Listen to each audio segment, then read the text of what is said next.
Greetings everyone, I'm back with a new theory video. I finally survived my first week of exams and may survive in the second week hopefully. And I want to discuss on another side of salt theory. Although we just received a story for the Avatar of Destiny. I've seen it and I've been given more questions than I should be getting and less answers, because Avatar of Destiny suddenly having the voice of Pure Vanilla and White Lily in their body. Well, what can I go with this? First of all, I just want to give some small things before I start my theory. I believe that those spirits aren't actually spirits of White Lily and Pure Vanilla. It wouldn't make sense.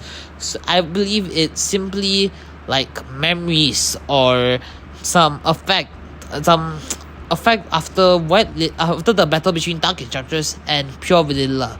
Maybe their form of despair when they fought each other, and that despair converged with the other souls that couldn't return to the Greater Will, creating this Avatar of Destiny. So it's similar to our beloved Pure Vanilla, but has similar motives towards Dark Enchantress.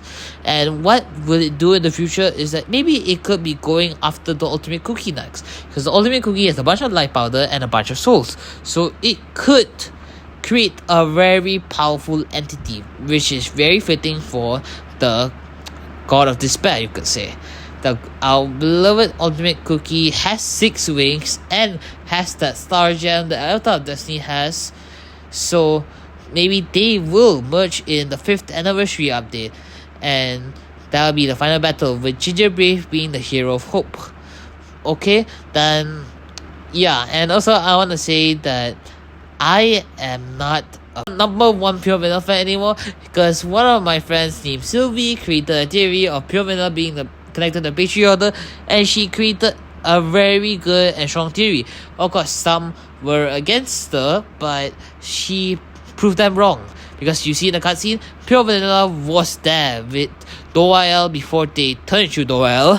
So yeah, that means Sylvie was right, and Sylvie, I guess you guys can follow her on X, because that's where she mainly does her theories, and you can see her angst stories. She does have Pure Vanilla Love Potion story and Pure Vanilla Children Rescues angst stories. Okay, now Sylvia, I leave the Avatar of Destiny theories to you, because I'm going to go to Silent Salt. Alright, now let's begin with Silent Salt Cookie. How their update is going to go, what are they like, and how his corruption and entire story happens. Okay, let's first begin with his backstory.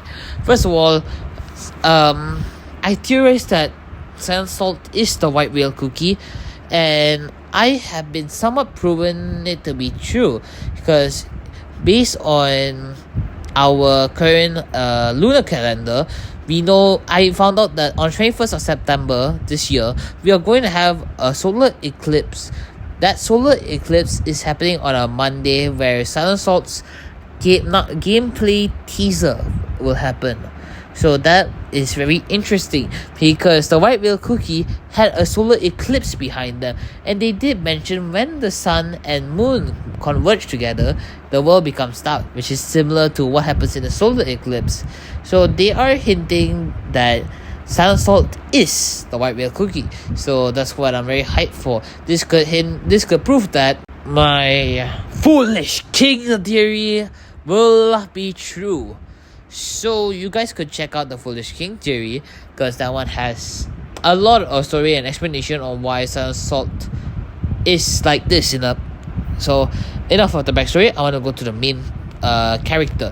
The current character of Silent Salt is that, based on the pedestal decorations, we first of all have the Worldless Gloom description, where silence is what perpetuates injustice, resonates with dark resonation.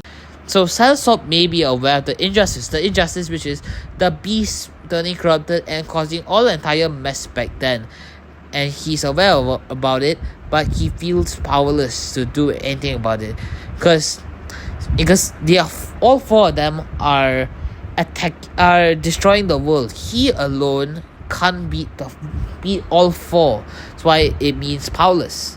That's why he's unable to speak up about it. Second is the silent storm cloud, which looms over like leaden clouds of stone, which could represent him being a very heavy and oppressive presence, as silent storm carries a burden of grief or guilt.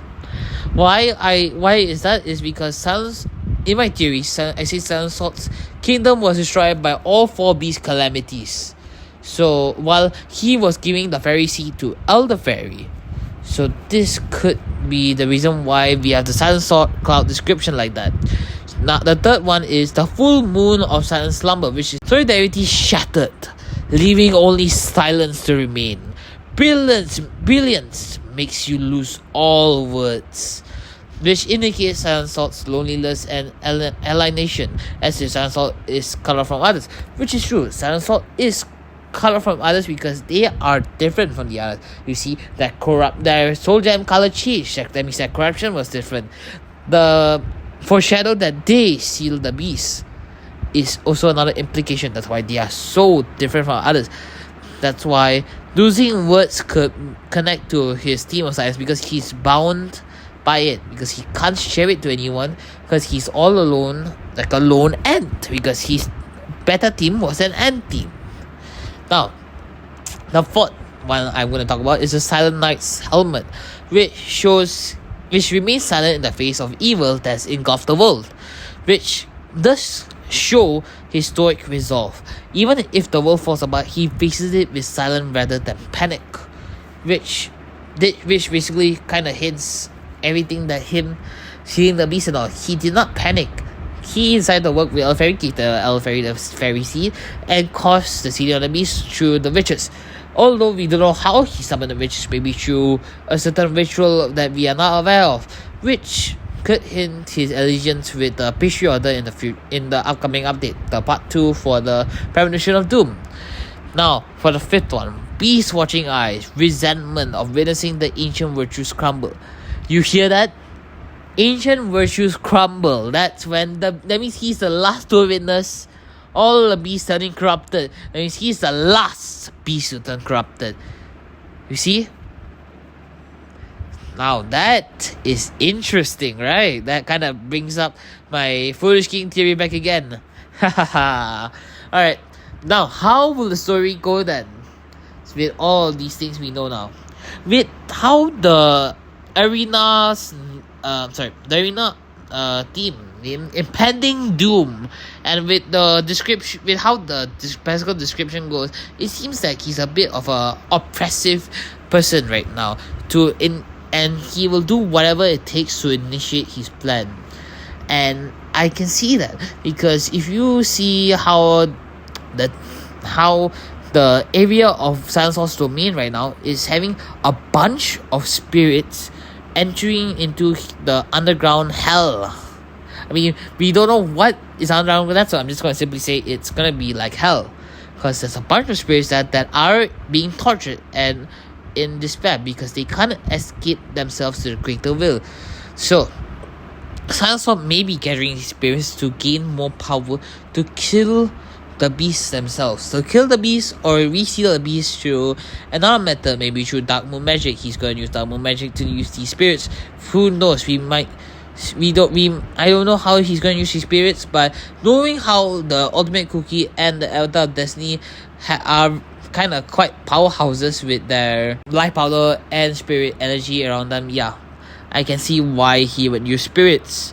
So, what does White Lily do then? Well, when White Lily enters Silent also mean she witnesses all the spirits of beings that can't be freed.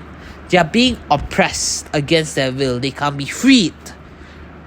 And White Lily, being a cookie of freedom, spiritually it greatly affects her. So she goes and confronts Silent Sword and says this shit is wrong. Well, Silent Sword sees White Lily's darkness from within, and she's not triggering it to her full potential, which kind of implies that Dark Enchantress is basically that full-on darkness within White Lily. And since White Lily can turn into Dark Enchantress too, Silent Salt wants that. He wants White Lily to embrace her own darkness, so that he can so that he can get White Lily to work together with him. Of course, White Lily is gonna say, "No, I'm not going to do that again. I'm not going to turn into Dark Enchantress." So Silent Salt will be like, "Okay, I'm just gonna kill you." So he's just gonna kill White Lily, and her spirit will go to the place where Silent Salt is containing the spirits. So the issue is with White Lily is that she's only half. Her spirit is half. So technically you could say that her spirit is unstable and she could just poof at any moment. So she has like a time frame. It kind of brings up the intensity on the story, I guess. And when White Lily sees all these spirits in despair and chaos, they're all being oppressed against their will, White Lily will find us another type of freedom, because as you know, she is not really the freedom of all cookies in a way, because she is always doing things, her own things, really. So she's like an individual freedom type of hero rather than everyone. So this is the moment where she builds up the freedom for everyone in cookie kind. So what she does is she will be able to get the spirits to work together to break through this containment by overloading it somehow, I guess. So when she overloads the container, she's able to free all the spirits. And when that happens, some spirits aren't able to return to their bodies. Maybe some cookies have their bodies, some cookies don't have their bodies. So some of those spirits will merge with White Lily's soul, making her whole again. And all those spirits have the same virtue right now because they are all freedom. So they merge with White Lily. White Lily awakens, but not only she awakens through what you see with other ancients, her spirit is merged, and now she finally understands Dark Enchantress, and in a way she accepts her dark side, and so she becomes united with herself. So she embraces freedom of all cookie kind, and she embraces herself. She becomes united with her positive self and darkness self, and she awakens.